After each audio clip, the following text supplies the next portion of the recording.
Zimbabwean President Emmerson Mnangagwa promises to investigate a brutal crackdown by security forces on anti-government protesters.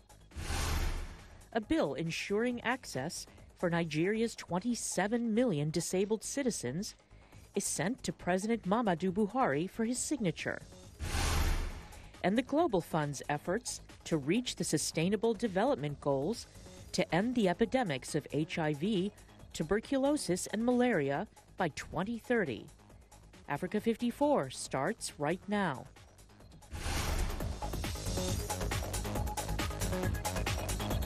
Good evening and welcome. I'm Vincent McCory. This is Africa 54. Now, pressure is building on Zimbabwean President Emmerson Mnangagwa to investigate a brutal crackdown by security forces on anti-government protesters. Lawyers and activists say police and soldiers have killed at least a dozen people, wounded scores, and arrested hundreds since demonstrations began 9 days ago.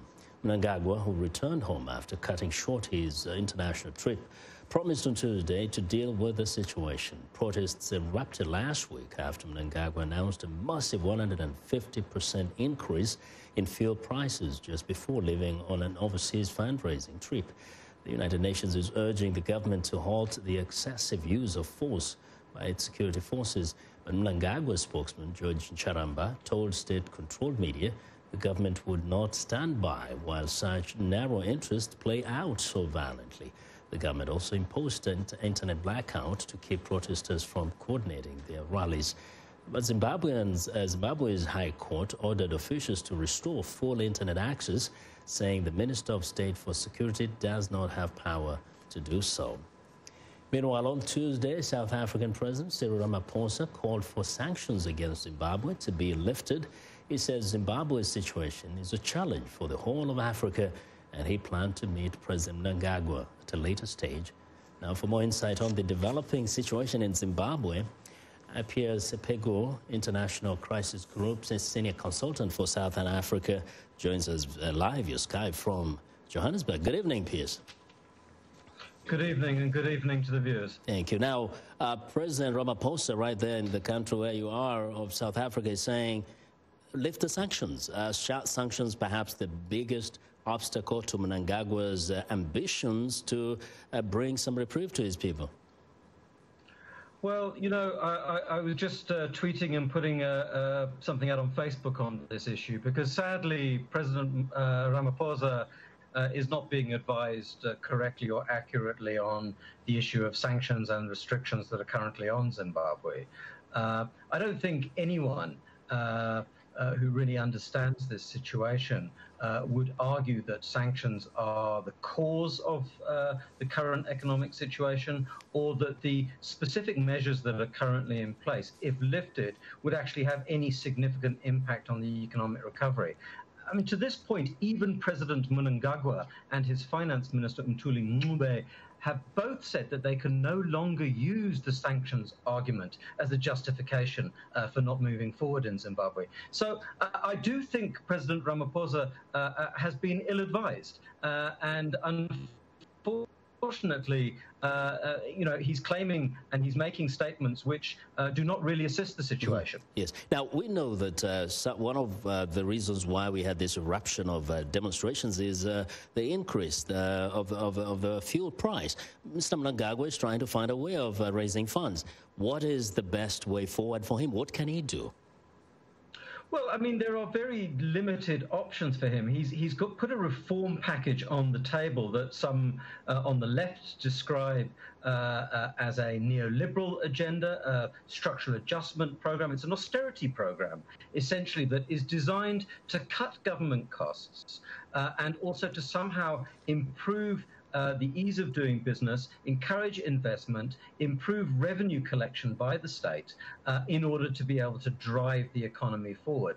I mean, it's a fairly simplistic set of options that have been put on the table at one level, but there's big questions.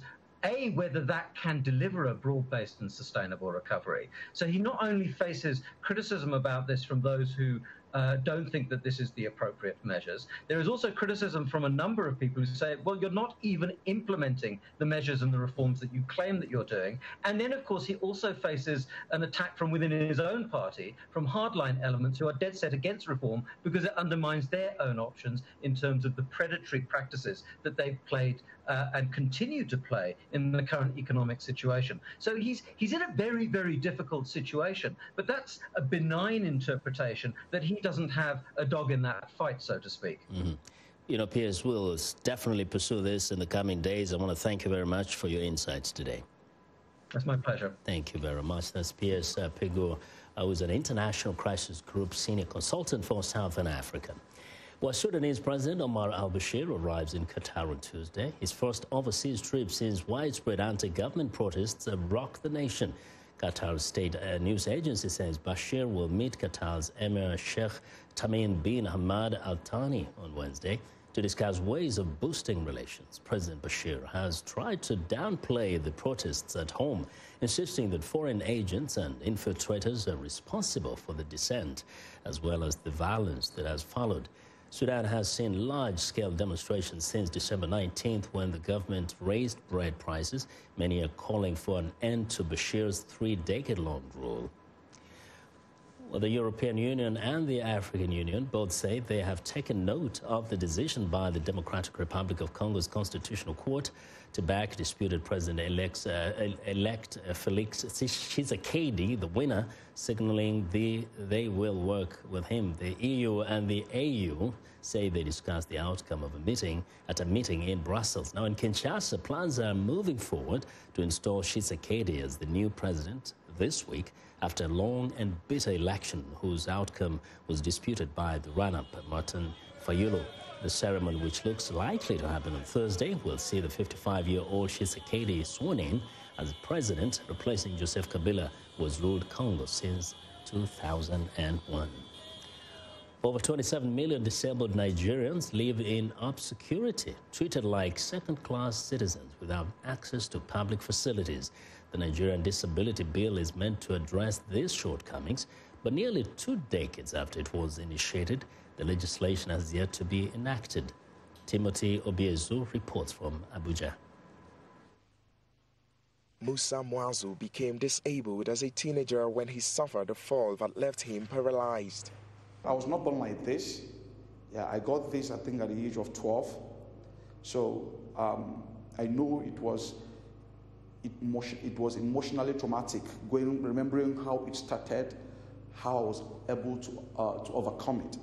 Mwazu is one of 27 million disabled Nigerians trying to lead a normal life. But a lack of handicapped facilities means most disabled struggle for access. Public infrastructure in Nigeria is another, let me call it a hell to persons with disability. It's another hell of its sort to persons with disability. Ranging from your school, you can imagine as a person with disability, you're going to lectures in a 4-story building. You can imagine as a woman with disability, pregnant, you go for antenatal, there's no interpreter to listen to you. You can imagine you want to access probably a bank, you want to access hospital, you want to access places of worship, you want to access, there's no provision for ramp for you to come in. Since 1999, Nigeria's disabled have been seeking a law ensuring access to public buildings, roads and sidewalks, and protection against discrimination. But efforts to pass the disabled bill have met challenges. The law of the other peoples that are able has been passed. Are we not Nigerians? We are also citizens. Our number, 27 million, reached the number that when we pass a motion, it's supposed to be listened or heard. Nigeria's disabled account for a third of the 87 million people living in extreme poverty. They accuse the government of willful neglect and exclusion, a charge authorities deny.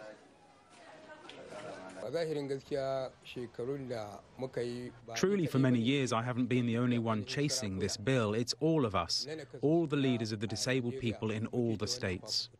The fact that people living with disabilities in Nigeria have for long from this abuse. In November, Nigeria's disabled protested to the National Assembly demanding passage of the long-delayed bill. Lawmakers responded in December by finally passing the bill to President Muhammadu Buhari. But it's not yet clear when the Nigerian president will sign it into law. Timothy Obiezu for VOA News, Abuja. But economists warn that political uncertainties and trade tensions could undermine global economic growth.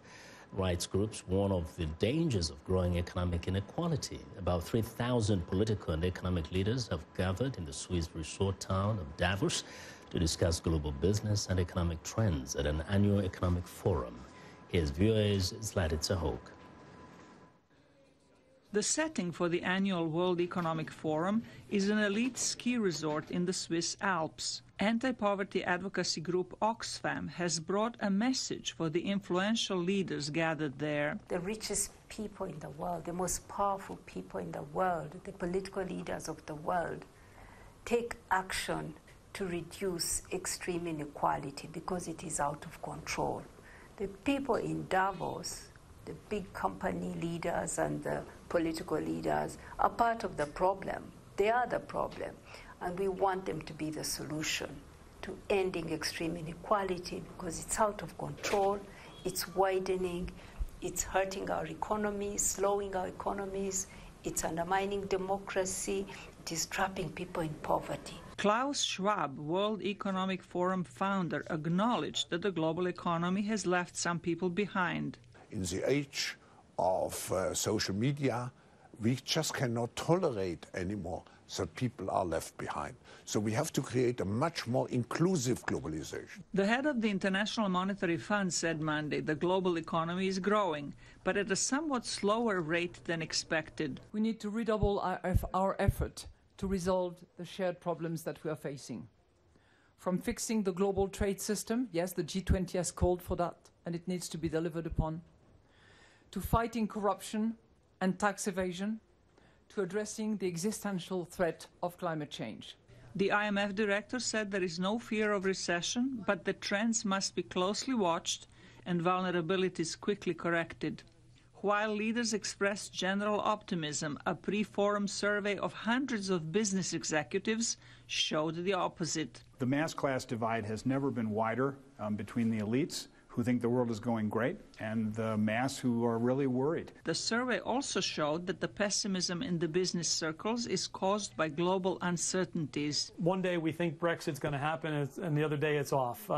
So you never know where these things are going to go. You today have, okay, we've got trade barriers up in terms of the conflicts with China, and then the next day, oh, hold on a second, we've had a great meeting and they're coming off. The survey also showed an increased lack of trust in political leaders worldwide. Zlatica Hoke, VOA News, Washington. But I want to know what you think about Africa 54 and the stories we cover. Join the conversation on Facebook. The address is Africa 54. We're also streaming our show live on Facebook, so check us out and share our show with your friends. Find me on Twitter at VOA Vince McCory. Still ahead on Africa 54, funding the Global Fund. But first, a look at Tuesday's headlines.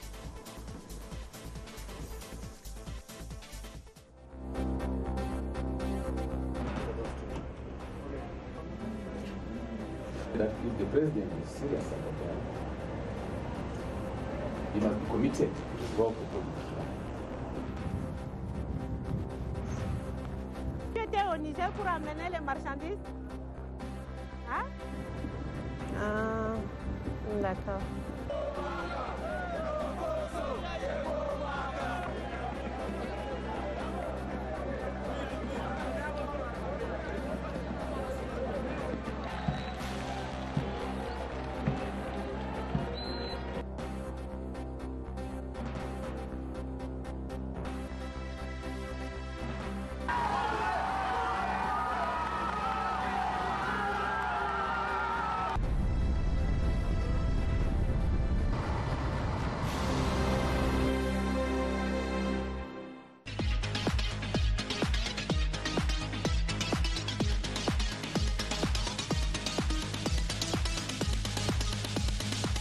Well, it's time now for a health report, and joining us now is Africa 54 health correspondent Lino Madu with an update on the fight against guinea worm disease. Lino. That's right. The U.S.-based Carter Center says guinea worm disease could soon be wiped out. The non-governmental organization, founded by former President Jimmy Carter, says there were about 3.5 million human cases of guinea worm disease in Africa and Asia every year before 1986. However, just 28 human cases of guinea worm disease were reported last year, 17 cases in Chad, 10 in South Sudan, and 1 in Angola. Humans and animals get guinea worm disease from drinking contaminated water. The disease is rarely fatal, but can incapacitate victims for months. There is no vaccine against the disease and no medicine to treat it, but the disease can easily be prevented by drinking clean or filtered water and keeping guinea worm patients and animals away from water sources. The Carter Center says while guinea worm disease may be on the brink of eradication in people, there are still thousands of cases in animals in several African nations where violence and insecurity are making effective prevention difficult. The Global Fund to Fight AIDS, Tuberculosis, and Malaria recently announced its fundraising target to fund programs to fight AIDS, TB, and malaria.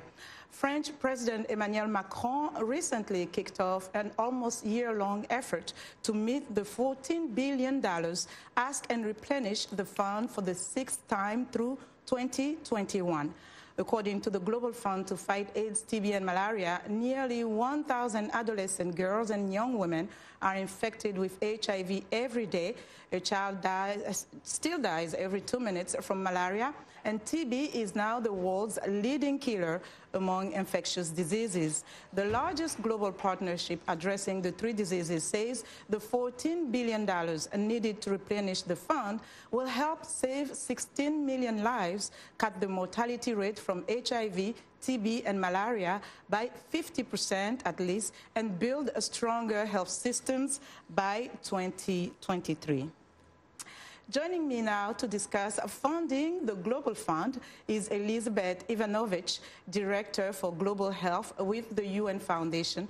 Ms. Ivanovich, welcome to the show. Thank you for having me. So since this Global Fund has been established, could you tell us about some of what has been accomplished over the years? Yes, so since the Global Fund was established in 2002, 27 million lives have been saved in countries where the Global Fund invests. And really, the Global Fund has created a sea change in the epidemics of AIDS, TB, and malaria. You know, there was a time in which hospitals were full of people who had AIDS, TB, and malaria, and the epidemics were really not under control. And now we're at a point in time where we can look towards eliminating these 3 diseases, and that's exactly what the Sustainable Development Goals aim to do. So $14 million is needed. What are the prospects in terms of meeting this goal? Well, I think that the prospects are very good. The last replenishment of the Global Fund was nearly $13 billion. This is about a 15% increase from that. And, you know, I think we've always felt like every goal that we've set for the Global Fund replenishment has been ambitious, and time again, countries have come forward and shown their solidarity to provide funding to the Global Fund, and they are also met with additional resources from private foundations and private sector as well. A very ambitious goal indeed. Mm-hmm. The U.S. is the biggest contributor of the fund. Now, where do things stand in terms of the U.S. commitments to giving more money to this? Well, the U.S. has always had a very broad bipartisan support for the Global Fund, and that's been since its start in 2002. And recently we have had indication from congresspeople on Capitol Hill that they continue to support the Global Fund and that they recognize that there is a need to increase funding in the next replenishment round. And as you said, the replenishment conference will happen in October, so we'll know by then. And every dollar that the U.S. invests is matched by $2 from other countries who are investing in the Global Fund as well. So really the return on investment is great just from that. But in addition, there's estimates that every dollar invested in the Global Fund has a $19 return on investment from health gains and economic returns. But what are the current challenges, though? In terms of getting to 14 billion? Yes. Well, I think that there are a lot of challenges. I mean, you know, the economy will be a critical point for that, you know, and it's not just the U.S. economy, it's economies around the world. I think that there are also challenges in terms of domestic politics in all of the countries that are the primary donors to the Global Fund. There's a lot of pressure for countries to invest in domestic priorities, but because the Global Fund has been such a strong return on investment, I think countries recognize that investing in the Global Fund is investing in the global economy as well. So speaking of priorities, the fund takes care of 3 main diseases. What are the priorities moving forward in terms of disbursement? So the Global Fund provides about 20% of all HIV funding, about 50 and 60% of TB and malaria funding from global sources. So I think that those will continue to be the main priorities of the Global Fund. However, the investments that are being made in these 3 diseases are also investments in the health system. And so over the course of a 3-year allocation period for the Global Fund, about $4 billion is being invested into the health system. And that's things like data systems, diagnostic tools, training healthcare workers. Training is very important as well. Yeah. So Elizabeth Ivanovich, thank you so much for joining us today. Thank you. And that was Elizabeth Ivanovich. She's the Director for Global Health with the UN Foundation. And that's our health report for today. To stay in touch, find me on Twitter at Lenore Modou. Vincent, back to you. Well, Lenore, thank you very much. Now be sure to watch Lenore Modou's health reports every Tuesday and Thursday right here on Africa 54.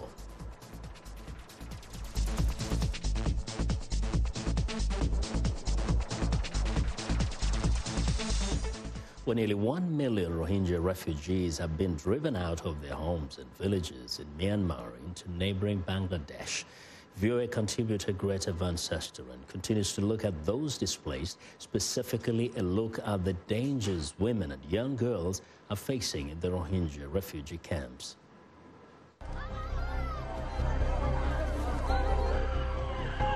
It's a humanitarian crisis, only made worse by the monsoon rains.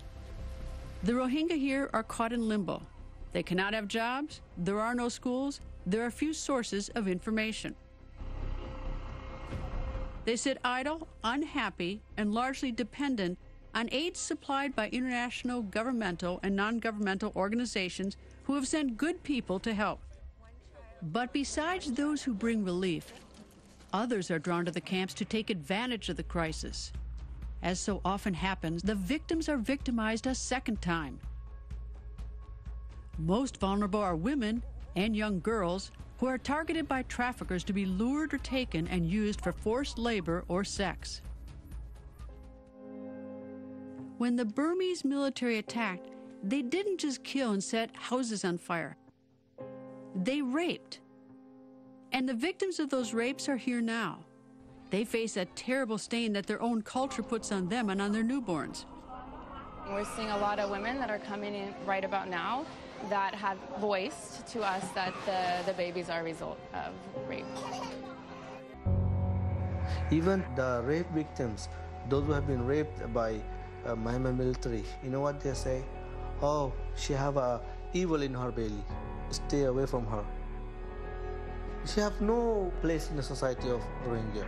Zero, none. Zero, yes. Her life is dark. And everybody comes to know. A lot of Rohingya girls, those who have been raped by the Myanmar military, they're hiding. I think we're at the stage now where we need to be collectively recognizing that this is not a short-term crisis.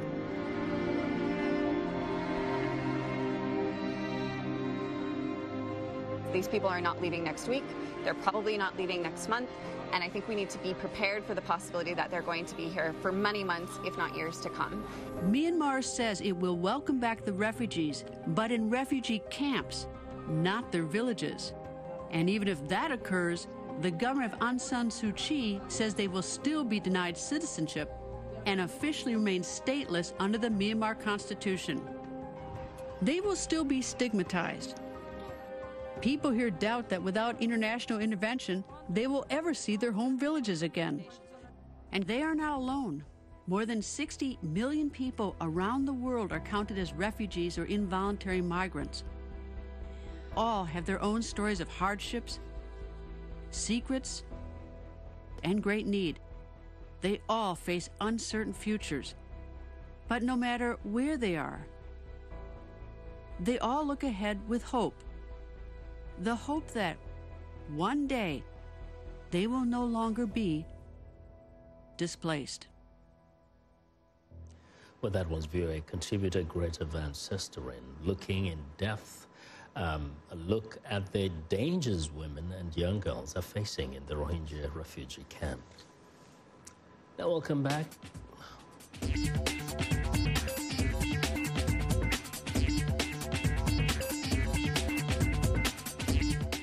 Welcome back to Africa 54, and here's what's trending. With Fashion Week in full swing, sustainable fashion is also having its day at the Nyon T trade fair at Kraftwerk Berlin. The sustainable fashion fair aims to promote innovative, eco-friendly creations and designs, as well as supporting new collaborations and innovations. Spanish brand Ecolf produces fashions out of ocean waste. One of their main projects is called Upcycling the Oceans, for which they collaborate with fishermen from all over Spain, using their plastic waste to produce fashion items like the so-called ocean waste sneaker. Meanwhile, the label Nat2 processes all sorts of materials to incorporate them in their 100% vegan shoes. Customers can choose from milk, coffee, wood, fish leather, and cork to be included in their shoes. Next up, is this the new South African Idol?